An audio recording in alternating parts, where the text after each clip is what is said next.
Gamescom is back, and so am I, like that wart that just won't go away. I return to give you the lowdown, the skinny, whatever. Let's get to it, I'm 24 hours behind anyway. Dave the Diver returns with more fun crossover games, including Crack Simulator Balloutro with easily the most fuckable clown since myself. Potioncraft is also another crossover, which for Americans is like cooking meth on your stove. No word on whether we're getting the most wanted collaboration of Dave the Dive x Furry Hitler 2. Sniper Elite Resistance returns with what appears to be more of the same long-distance shooting action. The series is known for its X-ray shots and ball-exploding action. Ball-gag gimps rejoice.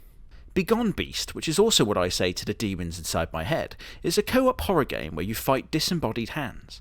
My favourite character is Fabio, a wheelchair-bound basketball player whose only weakness is a low fire rate and stares. Roadcraft, from the makers of SnowRunner, is a boring game for cunts like me, where you drive logistic trucks to rebuild the infrastructure of a dilapidated shithole that should never have been built in the first place. Nikoroki, or whatever it is, I don't care. Basically, it's Donkey Kong Country for sexual deviants. Anyone who wishlists this is either an IT specialist or is on a watch list. Usually, both. In Notria, the last song, competing for stiffest gameplay since I found out porn existed, this game answers the question of what would Elden Ring be like if it was shit. Cairn, a rock climbing game where you climb rock features with what I like to call janky leg syndrome, like a cat trying to kick off socks. We Harvest Shadows, a farming horror allegory, whatever that means, shows what Stardew Valley would be like for those with crippling psychosis. We Harvest Shadows gives us a little lamb friend who we will inevitably devour for sustenance. Play White Jesus as you peel yourself off the cross, get nail braces, and return to pull the strap out of a barbed wire like you're reaching into a thorn bush to grab a ball as a child. We are boldly told that we will be shown what real horror is, to which I say they've never been to Doncaster. Ripping off the headset is a nice touch, as post-nut clarity makes me fearful for what I've done as well. Return to Savage Planet. Whoa, wacky, zany. Oh, fuck off. Inzoi. A cruel abomination of Second Life in The Sims, this game fulfills all preteen girls' ambitions to get married to that cute hunk from high school and then role-playing how you would appear on those true crime podcasts. The worst part of it is that there's zero realism, as everyone seems to be happy and thriving. Oh, that's more like it. Karen flip-outs, vehicular manslaughter, and he's reaching! Tribe 9 rivals Nostria for stiffest gameplay, as the main character repeatedly dies from terrible animation. Space horror. The main character, much like me, is faced with the person ruining their life. Borderlands 4. When I saw the word Gearbox, I rolled my eyes harder than those anime girls on the internet. It was quite impressive how little of a shit I gave, but I was surprised to say that things were right on schedule, just like the movie, going down in flames. Blop 6, a game about hard-hitting and fast-paced adrenaline-fueled action, is presented by the most boring man on the planet. This actually looks quite good, I'm not going to lie to you. The gameplay actually features a Bill Clinton rally where I presume you take pictures of his rock-hard penis being sucked. Sorry, Dad. Goat Simulator Remasters aptly presents Cash Grab Penitentiary with appearances from Dead Jokes, Caitlyn Jenner, and your dad. Featuring generic British Special Forces voice. The new Dying Light shows that something that was clearly cancelled DLC. You can't trick me. Black Myth, which is what I say to people who say that rice and peas is an interesting dish, is the launch trailer for the Dark Souls China, also known as Living in China, except without the iframes in industrial sweatshop accidents. Dragon Ball proves that they're an eco-friendly company by recycling the same game every year. I swear I played this on the PS2. King of Meat, aka the Turkish bloke who cuts the doner kebab near the nightclub, is a cross between Dungeon Keeper and Fall Guys, with enough dance emotes to satisfy a zoomer for approximately 0.8 of a nanosecond. Linked Banner of the Spark is Cult of the Land for the good Christian boy.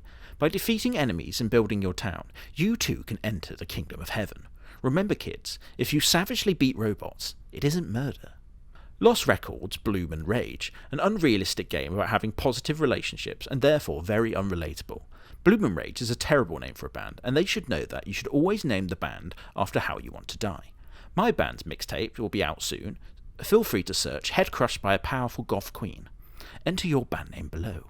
No More Room in Hell, which happens to be what the hotel receptionists say in Jacksonville, is a game about killing zombie, and that's about it really. Arc Raiders shows the dorkiest standoff I've ever seen as a cosplay Imperial Scout Trooper attempts to be menacing like a big old pussy.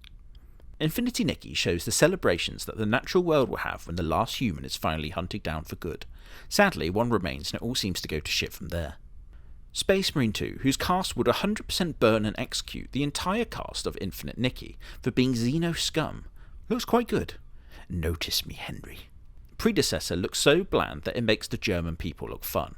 You'll notice at the end that the only strategy left is to show an amped woman's ass, and by George it worked. Path of Exile looks pretty fucking sick, I'm not going to play with you. Dune Awakening seems to be Conan Exiles but for dorks, and shows easily the shittest takedown animation I've ever seen. Demonic goats, tricycles, and genuinely spooky visuals. Hell yeah. Genshin Impact rivals Borderlands in games I couldn't give less of a shit about, but maybe I'll give it a go, in the case that I receive a massive brain aneurysm and become a complete fucking idiot. Monster Hunter Wilds is on the other edge of the spectrum to Infinite Nikki, and by other end of the spectrum I mean firmly on the autistic side. This explains why I like Monster Hunter so much. I say it's the opposite of Infinite Nikki, as in Monster Hunter we are solely dedicated to the eradication of all things not human, except the cats I guess, because they make sweet food. Fatal Fury, which is what happens when someone says they're taking you with them, and then driving across the central divide into oncoming traffic, shows scantily clad women fight, something you can also witness at that kebab shop I mentioned earlier. Mecha Break, which is what happens if someone accidentally knocked over this thing, is a mecha combat game. Add interior pilot reaction shots, and we're golden. Monument Valley 3 is a puzzle game, and third in my Civ 6 build order, behind a scout and a slinger. Speaking of Civ, let's take the biggest mistake that our competitors made and decide to copy it into a masterclass of complete fucking idiocy. Answering what would happen if colonialism was sick and cool, I look forward to the mass genocide delivered by Gandhi. Starfield, a game I genuinely forgot existed, decided to add a buggy. Nice one lads, I'm sure that will right the boat. Marvel Rivals, the same thing I say before doing a backflip, is a hero shooter with all our favourite superheroes. I personally love the idea and welcome the opportunity to be pounded by Captain America. Age of Mythology Retold returns with a remastering of the classic spin-off series. Kill as many monstrous sea creatures as you can before the Japanese beat you to it. Towerborn is an odd sequel to the hit game Bloodborne with an art style that's quite different to the original. Delta Force is a reboot of the classic series where you shoot people and for some reason there's a crocodile. My boy Henry! I love the original and I fully intend to wreak havoc in the Bohemian countryside and will definitely not steal and poach my way to full plate armour. Anime bollocks abound. More anime bollocks. Batman Arkham Shadow, a VR game where you play Batman and beat up the mentally ill homeless at night, the true British experience. A co-op puzzler where you work to escape the nightmarish streets of a dark world. Another true British experience. A herding game, which is what I thought was when your girlfriend shits in your bed. I'm still mad about him lying about that tree in Fable, so I skipped the interview. I truly wasn't going to make another British experience joke, but he did mention eating rat pie. Looks fun and goofy. Squid Game, the game, is a Unity store Fall Guys. Massive player base, dead in a few weeks. Unknown 9, which is what happens when your scrum half doesn't show up on a Sunday, looks kind of all over the place design-wise.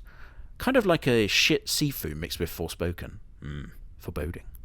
Arena Breakout looks okay. What? What do you want from me? Diablo 4 don't care.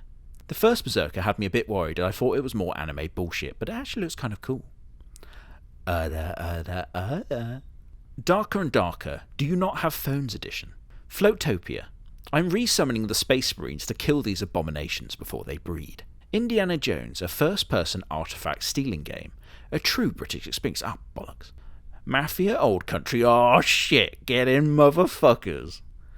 That's the opening show. Maybe I'll do more. I don't care. Bye.